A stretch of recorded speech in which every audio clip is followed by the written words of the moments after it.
Hey y'all, welcome to my channel. In today's video, I am going to give you 10 side hustles that you can do in order to make some extra money.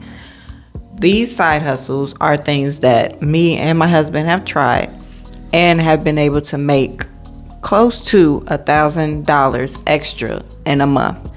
If you could use an extra $1,000 in order to pay bills, pay out some debt, or you just want some extra spending money, then stay tuned as I give you 10 side hustles that anybody can do.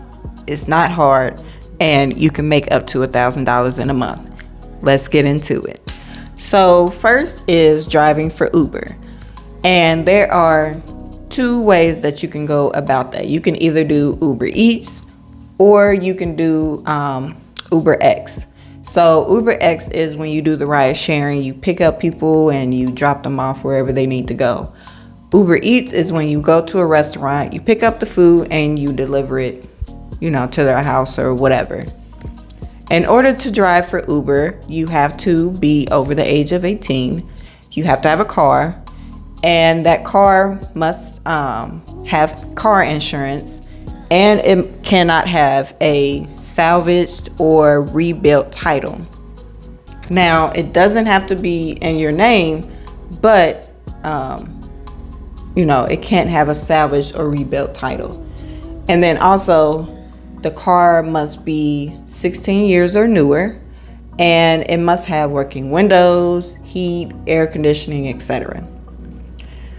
The next one is to do DoorDash. So DoorDash is a food delivery service. So you're going to a restaurant, you're picking up the food and you're delivering it to the customer. And in order to qualify to drive for DoorDash, again, you must be over the age of 18. You must have a working vehicle. You must have a driver's license and a car insurance. And then you also must have a valid social security number. Now, in some cities, you are able to do DoorDash with a scooter or a bicycle, but you would have to check if, that qualifies in your particular area. All right, so number 3 is to drive for Instacart. Instacart is a grocery delivery service. And so Instacart means usually with Instacart, you go to a grocery store and you shop the grocery items that is on the list, and then you deliver it to the customer's house. Now, there are some instances where orders are shop only, but as long as, I've been doing Instacart, I've only seen that like here and there. But the shop only is where you go to the store, you shop the items, and then the customer comes to the store and picks up the order. You don't have to deliver it yourself. And so with Instacart, you again have to be 18 years or older, have a working vehicle, car insurance, driver's license, valid social security number, and they do require you to pass a background check. Now, background check also applies to DoorDash and Uber, just so you know. I'm not sure what the disqualifying things on your record are besides maybe violent offenses or robbery or something like that. You will have to look it up specifically what the disqualifying charges or whatever would be. Next is Shipt. So Shipt is similar to Instacart, where it is a grocery delivery service. You can go to the store, you shop the items, and you deliver it to the person's house. Same qualifications: driver's license, insurance, car, 18 and older, all of those things. Now, when it comes to the grocery delivery services, Instacart and Shipt, you must be able to lift more than 30 pounds. So you have to be able to, lift a lot of groceries, heavy things. You might be going there and picking up, multiple cases of water or the big jugs of caddy litter and all of that stuff. So you have to be able to lift heavy in order to qualify to shop with these businesses. And then next is VHO. So I personally have not done VHO. I signed up for VHO and my car did not qualify because you have to have a car that is 10 years or newer. But my husband did VHO one time, and he made, I think, $75 for that one trip. And from what he told me, you go to a warehouse. So you drive, you go to a warehouse, and the warehouse is where you pick up the packages. So you pick up the packages at the warehouse, and then you deliver it to the destinations. And I think the one he picked up, it was like 3 or 4 stops. So he delivered the packages to 3-4 different places, and that was it. He was done, and he made, I think, like $75. So it doesn't seem too complicated. It kind of sounds similar to Amazon, Amazon Flex or whatever, but they are strict on the car qualifications. So definitely look on the website to make sure that your car qualifies. Next is a little thing that I kind of came up with because I be in a lot of women's groups and like hair groups and stuff like that. And I thought this was really interesting. And I seen that there was a need for it if you're in the right circles. And that is offering hair services, but you not necessarily doing the hair. So for example, the one that I was thinking of was to offer takedown services. So women, we get our hair done, we get braids, box braids, knotless, micros, etc., right? Twist or whatever. You get these, they're usually real long. It's a whole lot of them. And so a lot of the times we just do not feel like taking out that hair. And what I thought about doing was offering takedown services, which is I'll take out the braids, I'll take down your hair for a price. And so I thought this would be a good idea for anyone who has the time, because it may take you a few hours depending on how fast you can go. But if you're willing to sit there and take down someone's braids, I definitely see a need for that.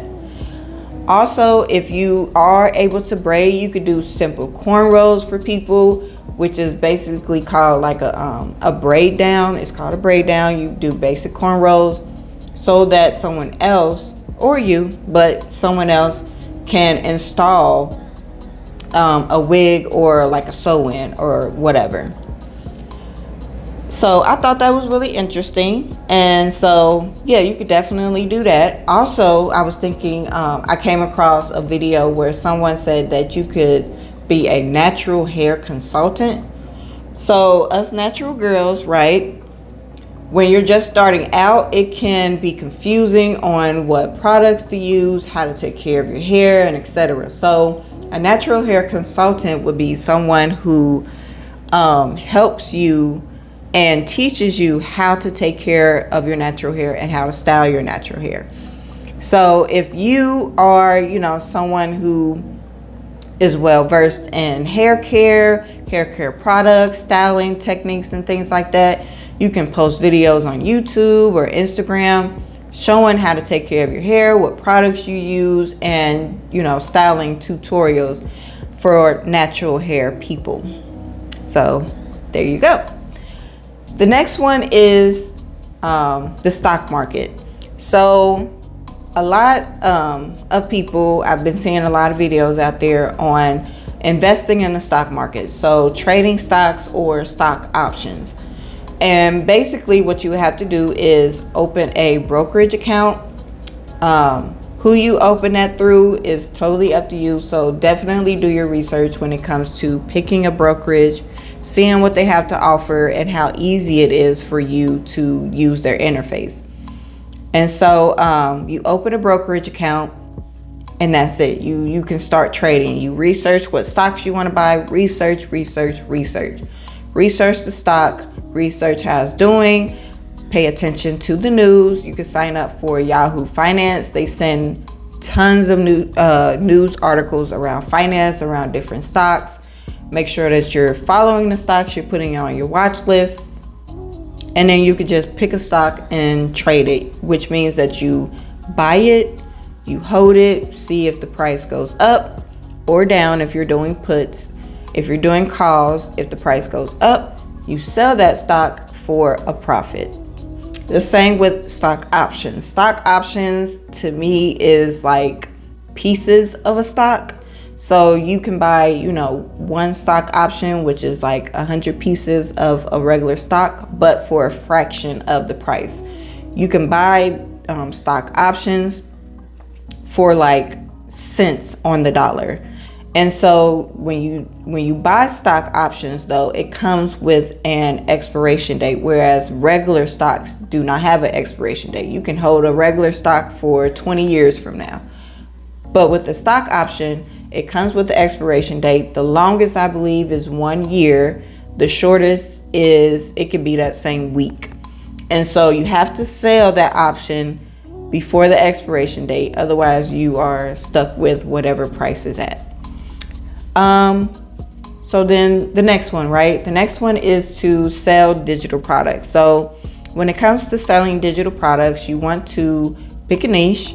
You want to research a pain point in that niche and create a solution to that pain point within your digital product. And so the most popular digital products are guides, ebooks, and checklists. So you can either create the digital product yourself, or you can buy what is called MRR or PLR products. MRR is master resale rights and PLR is private label rights. And basically that means that someone else created a digital product, a done for you digital product, and they are selling it to you for you to then resell to someone else with modifications. So you would have to modify the product, put your own brand on it, your own colors, change up the colors, the font or whatever, and you can resell that whole package to someone else for a profit.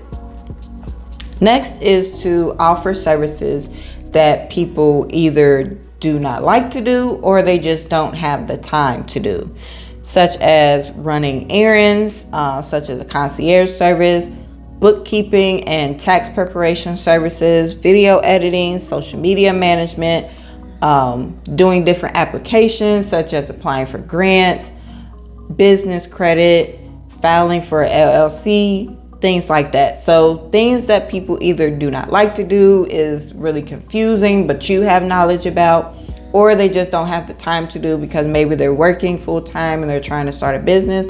You can offer to do those services for them for a price. And finally is to start a YouTube channel. So when you start a YouTube channel, you want to have an idea of what it is that you want to talk about. You want to pick a niche. You want to, either share your knowledge or be entertaining or be inspirational, right? And you want to research popular niches, trends that are going on, and hop on these in order to grow your channel. One of the most important things when it comes to doing a YouTube channel and being successful on YouTube is to post consistently. Some people say, to post one video a week, but you just might have to post multiple times a week, 2, 3, maybe even every day, in order to gain some traction, to put yourself in the algorithm, and to consistently get in people's faces so that they learn more about you, they get used to seeing your face, and they end up knowing you and liking you and trusting you and watching your videos. Because in order to get monetized on YouTube, you have to either have 500 subscribers or 1,000 subscribers, and you also have to have 4,000 watch hours.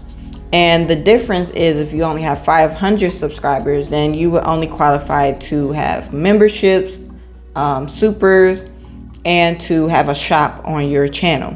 But if you want the full monetization of YouTube, which includes the ads, the AdSense and things like that, then you would have to have 1,000 subscribers and 4,000 watch hours. And in order to get that, you have to post consistently. You have to post content that is either popular or that people really, really want to, see and learn more about. And you have to be strategic in how you promote your channel.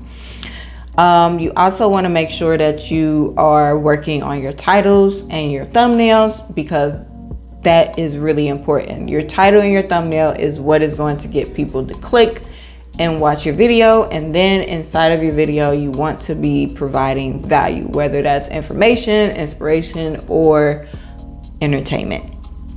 All right, so that is it. Those are 10 side hustles that you can start to be able to make up to, at least $1,000 a month. Some are quicker than others. YouTube is definitely a long game. It can take a while for you to gain traction on YouTube and meet the monetization requirements. Others, such as, the Uber and the DoorDash and the Instacart, you can start that today, start earning today. And the more, orders and effort that you do, the more money that you make. So it's totally up to you which one, you want to do. If you need quick money, do Instacart. If you're okay with putting in the time and effort, definitely start a YouTube channel. Or you could use a combination of both of them. So I definitely, have multiple different ways of making money. So I'm doing the YouTube, and then I also have the side hustle. So you use a combination of both, you're gonna win, right? So thank you so much for watching. Make sure that you like this video and you subscribe to the channel. And I will see you in the next video, one of which is this one. Bye.